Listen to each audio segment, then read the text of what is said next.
we're going to talk about now is, where do these values come from?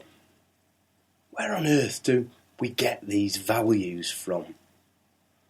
Because values change, don't they? Things that are important to you, they change over time, don't they? Things that were important to you 5 or 10 years ago, think about it. Are those things still important to you right now? And things that are important to you now, do you think that they'll be important to you in 5 or 10 years' time? Now, Maurice Massey discussed the evolution of values in his book, The People Puzzle. And this book's most recently been published in 1979, so there's been some evolution in itself in how to deal with values since then. And I'm specifically talking about timeline techniques, NLP techniques and hypnosis, techniques which enable us to change value systems. And Maurice Massey says in his book that there are certain developmental periods during our life when our values are formed. And he says that who you are is where you were when you were a child. So much of what we hold as being important to us, we hold as a result of what we experienced as a child. And I think that this remains true to a certain extent, but we now allow for change within an individual. Maurice Massey actually postulated 3 particular periods, 3 developmental periods where he suggests that our values are formed. The first one of these periods is a period between the time that we're born and age 7. And he called this our Imprint Period.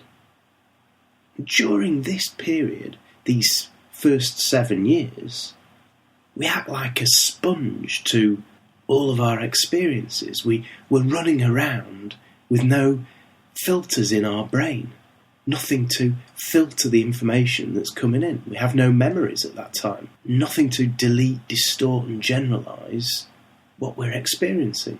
And that's when we're most likely to be susceptible to being influenced. That's the imprint period, between the age of 0 and 7.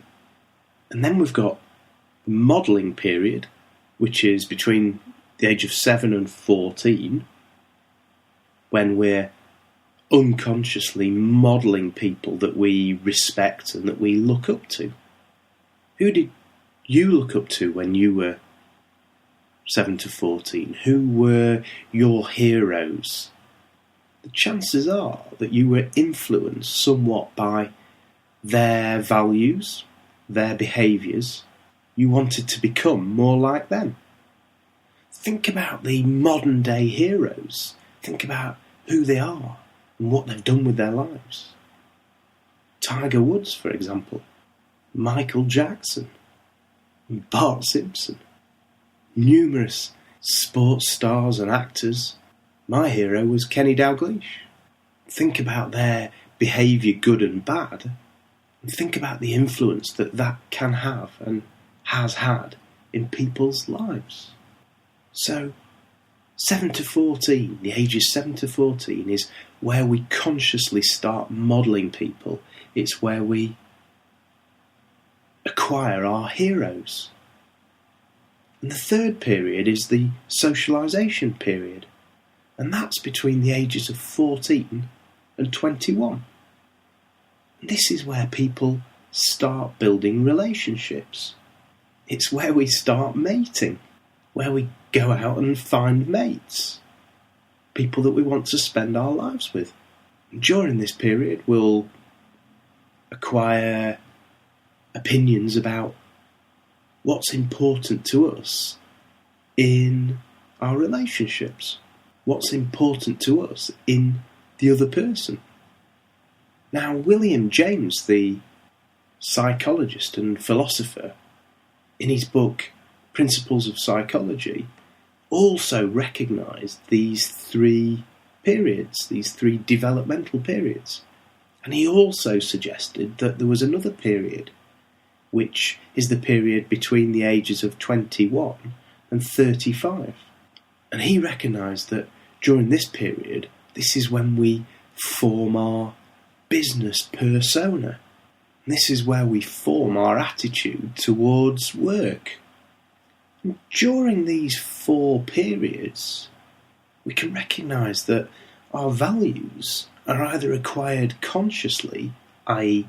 we decide, we see somebody acting and we decide that we'd also like that behaviour, or we'd like that thought process. We recognise that that's something that's important to us.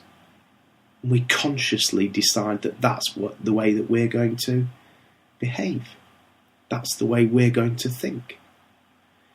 So they're either acquired consciously or they're acquired unconsciously, whereas we don't actually specifically think, oh yes, that's good, I'll have that as part of my portfolio of values. It's just unconsciously acquired without us realising it.